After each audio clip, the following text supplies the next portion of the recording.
यदा यदा हि धर्मस्य ग्लानिर्भवति भारत अभ्युत्थानमधर्मस्य तदात्मानं सृजाम्यहं परित्राणाय साधूनां विनाशाय च दुष्कृतां धर्म संस्थापनार्थाय संभवामि युगे युगे। जय जगन्नाथ।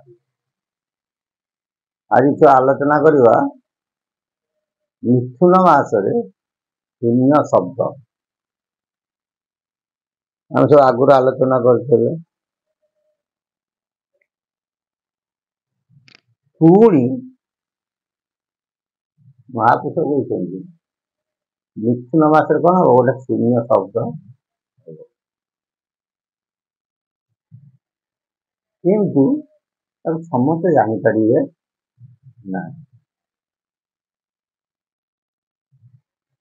गोटे लिखिले त्रिविंश थय रही तीन रड़ी के पारे रही जाजपुर बालेश्वर साइड गोटे शब्द ही ना तीन टा डाक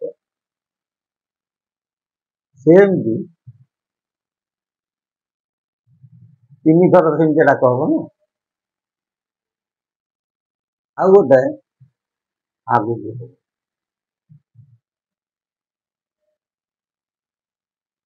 जहाँ सब घटव आपको कई जापर ना सब हे ज्ञान कर लोक कौन गुड़ा हो तो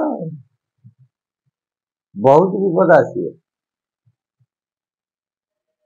लोक कि हे ज्ञान सब कौन करेंगे कोरोना है लोक जापर से हाव हेले सरला 19 मसीहा बात्या है किसी दिन हाव हेले कौन है पासरी गले ना नहीं ए पासरी जीवे बोली महापुरुष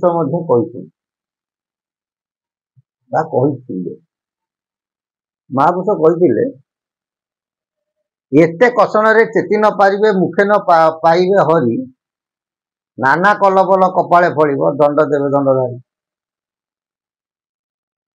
जगत को बहुत विपद आसे किंतु कि चेती पारे ना कि मुखे हरिनाम पशु ना नाना कलबल कपाले फल बहु हिनस्थ लोक मरे तथापि चेतना आसब नहीं कि मुखे हरिनाम पशु ना जो मान मुखे हरिनाम न आसब महापुरुष कही दंड देवे चक्रधारी तेणु प्रभु कौन करेंगे दंड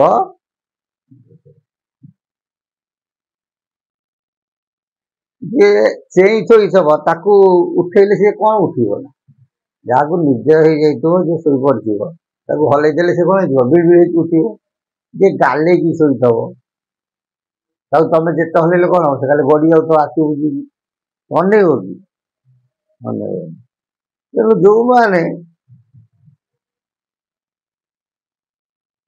एत गुड़िया विपद आसब न जापर कौन कह तुम से प्रभु बोली गोटे जिनस कहार बोधे 100 कोटी गोटे को छाड़दे आउ कहार दृढ़ विश्वास आसब ना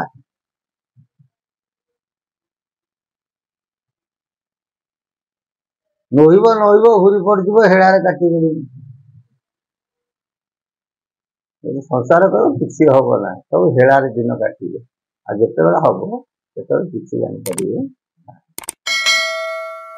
महापुरुष कहते राम मन रखा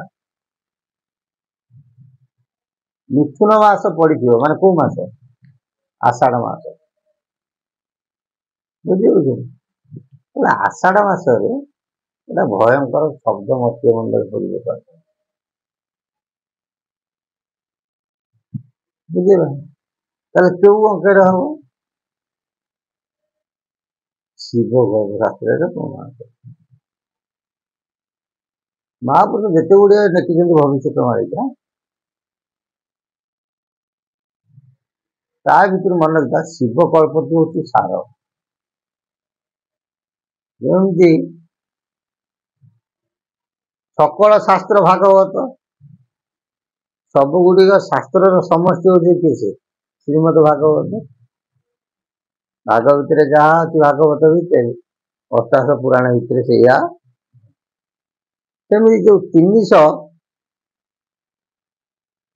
ପରେ ଲେଖିଲେ ମହାପୁରୁଷ କଣ 318 ଖଣ୍ଡ ଯୋଉ ମହାଭବିଷ୍ୟତ ମାଳିକା ଲେଖିଲେ, ସେ ଯୋଉ ଟିକେ ଟିକେ ସବୁ ଲେଖି ସବୁଥିରୁ ଟିକେ ଟିକେ ଆଣିକି କୋଉଟା ଶାସ୍ତ୍ର କଲେ କଣ ଶିବ କଳ୍ପ ଶାସ୍ତ୍ର ବା ନବଘଣ୍ଟ ନିର୍ଘଣ୍ଟ। ସେ ନବଘଣ୍ଟ ନିର୍ଘଣ୍ଟରେ ମହାପୁରୁଷ କଥା ଲେଖିଥିଲେ।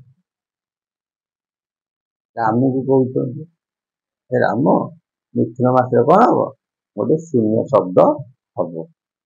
ସେଟା କେବେ ହବ ନା, ହରେ ରାମକୃଷ୍ଣ ଦକ୍ଷିଣରେ ଲେଖ, ବାମେ ଥିବେ 95।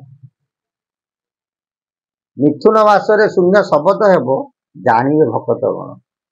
କିଏ ଜାଣିବେ? ଭକ୍ତ ମାନେ ଜାଣିବେ, ସମସ୍ତେ ଜାଣିପାରିବେ ନାହିଁ। ହରେ ରାମକୃଷ୍ଣ ନାମ କେଇଟା ହେଲା?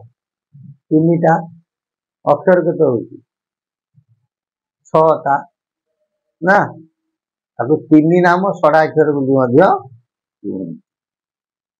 କିନ୍ତୁ ଏଠି ମୁଁ 6କୁ ଆମେ ନଉନୁ। କାହିଁକି ନଉନୁ? ମହାପୁରୁଷ ସେଇ ଶିବକଳ୍ପ ଶାସ୍ତ୍ରରେ ହରେ ରାମକୃଷ୍ଣଙ୍କୁ ସେ 3 ନାମ ରୂପରେ ଅନେକ ଜାଗାରେ ବିବେଚନା କରିଛନ୍ତି। 6ଟା ନାମରେ ବିବେଚନା କରି ନା, ଯଦି 6କୁ ନବା ତାହେଲେ 56 ଅଙ୍କ ହବ। ହେଲା। ଏଠି ଆମେ କାହିଁକି 3କୁ ନଉଛୁ? ସେ ଲେଖିଛନ୍ତି କଣ, ସେଇ ଶିବକଳ୍ପ ଶାସ୍ତ୍ରରେ 3ଟାକୁ ନିର୍ଘଟ କରୁଛନ୍ତି। ଶରଣ କାରଣ କରିବେ ରାମ, ଶରଣ ଘୋଷ ହରେ ରାମକୃଷ୍ଣ 3ରେ ଅଚ୍ୟୁତ ହେଲା। ମାନେ ଏ 3 ନାମକୁ ସେ ଏଠି କଣ କରୁଛନ୍ତି, ମୁଖ୍ୟ ପ୍ରାଧାନ୍ୟ ଦେଇଛନ୍ତି। ଯଦି ଆମେ 3 କି ନେଲେ, ହରେ ରାମକୃଷ୍ଣ ଦକ୍ଷିଣ 3 ଲେଖିଲେ ହେଲା। ବାମେ ଥିବେ 95, ତା ବାଁ ପଟେ ଲୋକ 95 5 କେତେ ହେଲା 53। ଏଠି କାହିଁକି ମୁଁ 56 କରୁନାହିଁ, ସେ ତା ଆଉ ଗୋଟେ ଜାଗାରେ ମଧ୍ୟ ପ୍ରମାଣ ଦେଇଛନ୍ତି, ହରେ ରାମକୃଷ୍ଣ 3 ନାମକୁ ପ୍ରାଧାନ୍ୟ। ତେଣୁ ସେ କହିଲେ କଣ, 53 ଅଙ୍କରେ ମିଥୁନ ମାସରେ ଗୋଟେ ଶୂନ୍ୟ ଶବ୍ଦ ହବ। ବୁଝିଯାଉଛି? ଶୂନ୍ୟ ଶବ୍ଦ ହବ, ଜାଣିବେ ଭକ୍ତ ହବ। ସେ ସମୟରେ ସମସ୍ତେ ଜାଣିପାରିବେନି, କେବଳ ଭକ୍ତ ମାନେ। ଏଇ କଥା ଉପରେ ଗରୁଡ଼ କଳ୍ପରେ ତାକୁ ସମାଧାନ କରୁছে।